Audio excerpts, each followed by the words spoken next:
furious at Jeff Sessions, Attorney General, protects Clinton crime family. President Trump is very frustrated on Jeff Sessions. You probably ask why, but I think our president thinks correctly. It is about Imran Awan, Debbie Wasserman Schultz IT staffer case. The arrest of these criminals could have been the key to unlocking a slew of criminal activity, including extortion, blackmail, violation of the Espionage Act, and even the murder of Seth Rich at the very highest levels of our government.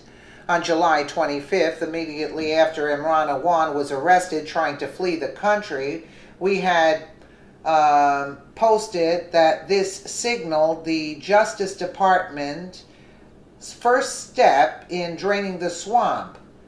Predictably, the MSM ignored the story and instead focused on America's attention on disparaging President Trump. We never thought Sessions would turn his back on this potentially explosive break in draining the highest levels of the swamp.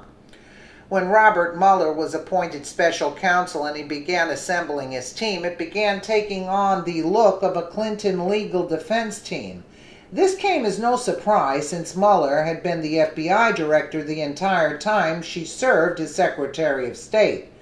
During that time, Mueller saw no reason to investigate an NBC reporter that she was protecting a pedophile ring inside the department that she was running.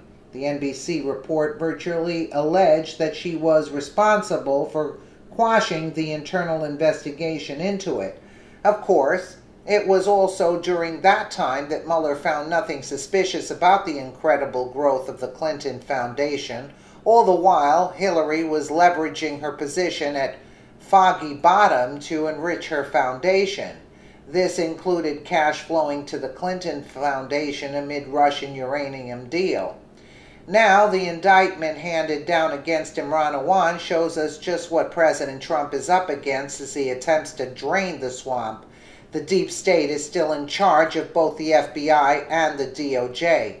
According to a former U.S. attorney with knowledge of these kinds of cases, the indictment against the Awans has been deliberately narrowly written. Andrew C. McCarthy has written in a National Review to summarize the indictment is an exercise in omission. No mention of the Awan Group's theft of information from Congress, not a hint about the astronomical sums the family was paid, much of it for no-show work. Not a word about Wasserman Schultz's keeping Awan on the payroll for 6 months, during which he was known to be under investigation. B, his wife was known to have fled to Pakistan, and C, he was not credentialed to do the IT work for which he had been hired. Really? That's very interesting. Nothing about Wasserman Schultz's energetic efforts to prevent investigators from examining Awan's laptop. A likely currency transportation offense against Alvi goes uncharged.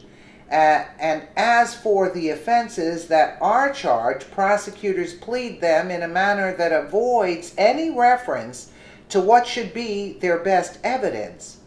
How could a qualified U.S. attorney ignore evidence of suspected blackmail, given A, the staggering sums of money paid to the Awans over the years, B, the sensitive congressional communications to which they had access, C, the alleged involvement of Imran Awan and one of his brothers in a blackmail extortion scheme against their stepmother, and D, Wasserman Schultz's months of protecting Awan and potentially impeding the investigation. You may find it enlightening to learn who is in charge of the U.S. Attorney's Office that is handling this case. It's the U.S. Attorney Office for the District of Columbia, and it is currently under the direction of Channing D. Phillips, who is an Obama holdover, who was never confirmed. Making matters even more problematic is that Stephen Wasserman, Representative Wasserman Schultz's brother, is an assistant attorney in that office. Meanwhile, Trump's nominee, Jesse Liu, still awaits Senate confirmation. What more evidence do you need that Mitch McConnell and the Senate Republicans are part of the problem than their reliance on an Obama operative who they never confirmed to save them from being implicated in all of this D.C. corruption? Well, they didn't write the article that well, but the point is made that what's Jeff Sessions doing with this information, and they should take steps. And notice that they did not mention, they're avoiding mentioning what the real issues were. As I stated in the beginning of my video, about a couple of weeks before, that they're just indicting him on bank fraud charges when there is espionage involved, and these are serious crimes. I mean, this is outrageous. That's why you can't get anything done in Washington, because the web of people are so